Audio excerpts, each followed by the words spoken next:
Safety. The Joint Commission creates national patient safety goals and standards yearly. As nursing professionals, we need to strive to meet these national patient safety goals. One is to identify the client correctly. This goal has two parts. The first is to use two different client identifiers, such as name and birth date, and to ensure that the medication, the treatment, procedure, or the care is intended for the specific client. Improve staff communication. The goal is to report critical values promptly. Critical values or results are laboratory or diagnostic procedure results that are outside of the expected range and could potentially cause life-threatening or be fatal to the client. The use of medications safely is a three-part goal. The first is to label all medications before any procedure. This will decrease the possibility of medication errors with anticoagulant medications and establish an accurate and current medication list, providing that a provider reconciles the list with any new medications ordered. All medications and solutions that are used in surgery or any procedures need to have a label on them. Medications in syringes, solutions, and containers should be discarded if they are found without a label that contains the date and time it was either opened or mixed, the medication name, and the dose. The nurse must use extreme caution with anticoagulation medications such as warfarin, heparin, or enoxaparin. The medication reconciliation process ensures that a healthcare team member, such as the pharmacist, the healthcare provider, or the nurse, assesses the current home medication list and compares this list with the newly prescribed medications. This helps identify any discrepancies or interactions, and this individual needs to take necessary steps to resolve these issues. The use of safety alarms is using clinical alarm systems in a healthcare setting. Alarms would be found on an IV pump. Prevention of hospital-acquired infections. These are also known as nosocomial infections. These are to be prevented during the client's hospital visit. Identification of client safety risks and reducing the risk of suicide. Suicide currently is the 10th leading cause of death, and it is the second leading cause of death in the age population of 10 to 34 years old. Universal protocol, prevention of adverse events in surgery. An adverse event is a situation that causes an unexpected harm to the client. The Joint Commission mandates that a timeout or a pause in all personnel activities within the operating room or the procedure room take place prior to the treatment.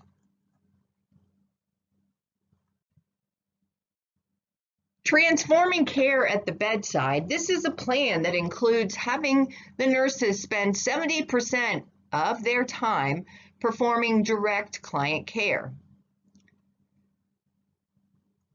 It is also designed to strengthen the management through leadership development programs in nursing.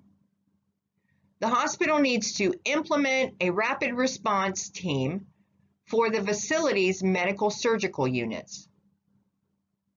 The institution is to create a framework for standardized communication.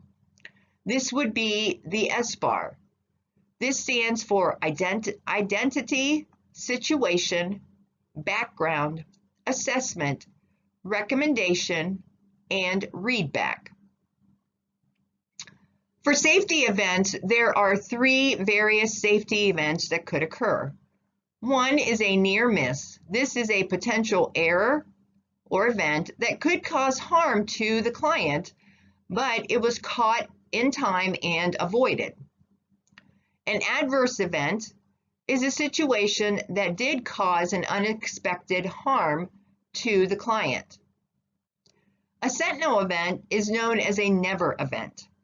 This is an unexpected event that causes severe physical or psychological harm to the client, and it can include death, dismemberment, permanent injury, and severe or temporary injury. The Agency for Healthcare Research and Quality has a list of evidence-based recommendations. According to the agency, medical personnel are to prevent infections, simplify discharge instructions, establish protocol to prevent hospital-acquired venous thromboembolism, improve education regarding medications, limit the amount of continuous time a healthcare provider can provide direct care, work with a patient safety organization to identify any potential risks, improve facility methods to support client safety, survey all facility personnel to assess the culture of safety, create better teams to facilitate communication and improve personnel response time, and use evidence-based protocol for invasive client procedures. Age-related considerations look at different age groups because each age group can be prone to different safety risks due to physical or developmental levels. Infants and preschoolers from infancy through 4 years old are prone to burn injuries related to hot liquids or steam. School-age children, 5 to 12 years of age, are subject to additional risks because these individuals have more freedom and less supervision when they are away from home. Adolescents, ages 13 to 19, the safety risks that are discussed with infants through school-age children also apply to adolescents, keeping in mind that as adolescents become older, they are more exposed to sports-related injuries, firearms, vehicles, fire, water sports. Adults 19 and older have safety risks, and these change due to their physical and cognitive changes throughout their life cycle. The Joint Commission Center for Transforming Healthcare established a zero harm to client policy. The conditions that a client may suffer while in a healthcare facility are presented on the slide.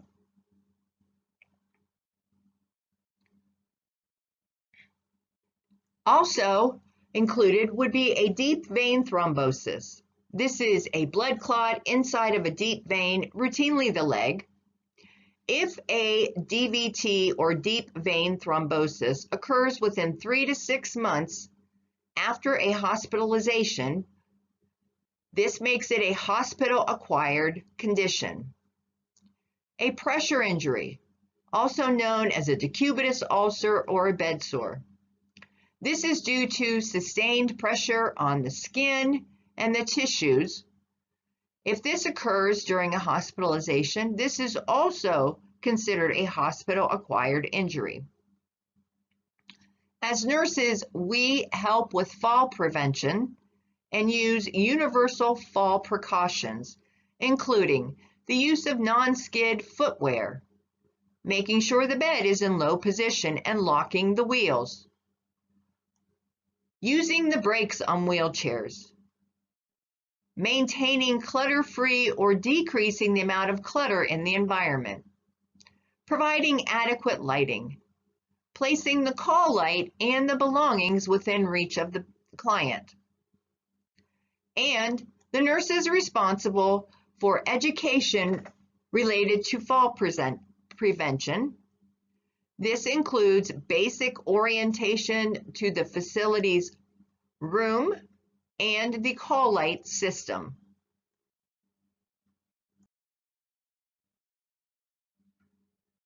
The use of restraints should only be used in dire circumstances. All other interventions must be attempted before restraints are used. Ways to help prevent from using restraints would be to de-escalate the situation. Place the client in a hospital room near the nurse's station. Encourage the family members to be present at the client's bedside. Keeping IV tubing, urinary catheter tubing, or any medical devices out of the client's view. Reminding and reorienting the client to not pull on medical devices or to not get out of bed independently. There are some indications for the use of restraints.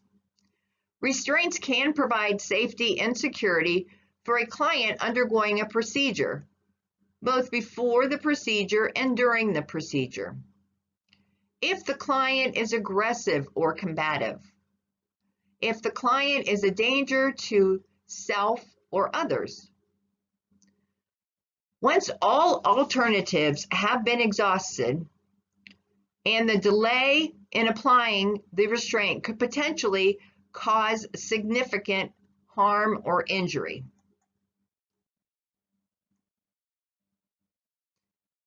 All institutions must have emergency preparedness plans in place according to the Centers for Medicare and Medicaid.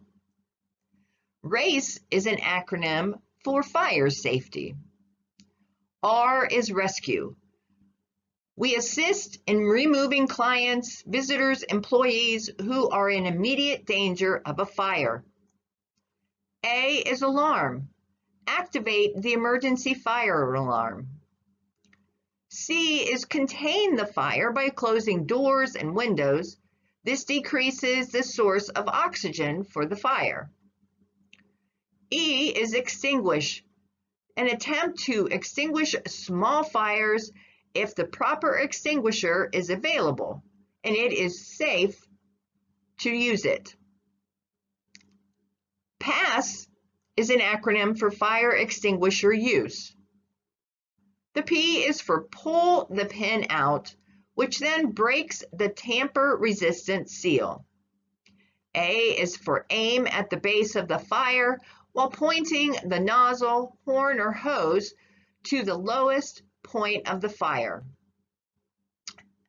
A CO2 extinguisher is often used, and an individual should not touch the discharge horn with their hands because the CO2 can cause skin injury.